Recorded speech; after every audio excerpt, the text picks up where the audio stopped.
दोस्तों, हमारे समाज में बहुत सारे अंधविश्वास फैले हुए हैं, जिनमें से एक है 3 अंकों को लेकर। जिसमें भी 3 का अंक आता है, हम उससे बचने की कोशिश करते हैं। आज भी ज्यादातर घरों में 3 रोटी खाना, 3 रोटी परोसना अशुभ माना जाता है। अगर पूछो तो तर्क दिया जाता है कि मृतक को 3 पिंड दिए जाते हैं, इसलिए जीवित को 3 रोटी देना उसकी मृत्यु की कामना करने के समान है। लेकिन देखा जाए तो ये कोरा अंधविश्वास है और कुछ भी नहीं। विदेशों में भी 13 अंक के पीछे ऐसी ही मान्यता है। वहाँ पर 13 का अंक अशुभ माना जाता है, पर 3 अंक अशुभ नहीं है, क्योंकि प्राचीन ग्रंथों में 3 अंक की भी विशेषता बतलाई गई है। पूजा पाठ, अर्चना आदि में 3 का अंक बहुत ही ज्यादा महत्वपूर्ण रहा है। प्राचीन ऋषियों ने ओम की महिमा बताई है।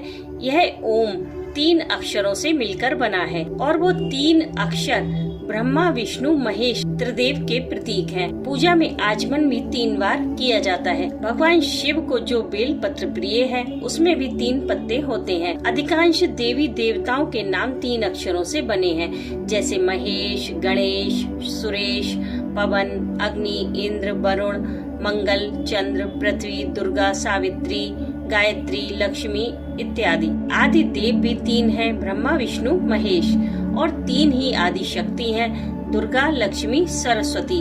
3 तरह के ताप होते हैं, दैहिक, दैविक और भौतिक। यज्ञोपवीत के भी 3 धागे होते हैं। भोजन भी गीता में 3 प्रकार का बतलाया गया है, सात्विक, राजस और तामस। गुण भी 3 कहे जाते हैं, सतोगुण, रजोगुण, तमोगुण। आयुर्वेद के अनुसार रोग भी 3 प्रकार के होते हैं, वात, पित्त, कफ। 3 ही अवस्थाएं होती हैं, बचपन, यौवन, बुढ़ापा। परमाणु विखंडन करने पर इलेक्ट्रॉन, प्रोटॉन, न्यूट्रॉन 3 कण प्राप्त होते हैं। अंग्रेजी में भी ईश्वर के 3 ही अक्षर बनते हैं, गॉड। 3 ही लोक हैं, आकाश, पाताल और पृथ्वी लोक। किसी भी प्रतियोगिता में 3 ही विजेताओं को पदक दिए जाते हैं, प्रथम, द्वितीय और तृतीय। और जीवन भी 3 अक्षरों को पूर्ण करके 3 अक्षर मृत्यु में ही परिणित हो जाता है। इसलिए 3 अक्षर अशुभ नहीं हो सकता, क्योंकि विद्वान लोग भी अनुष्ठान के अंत में कार्य पूर्ण करने पर ओम शांति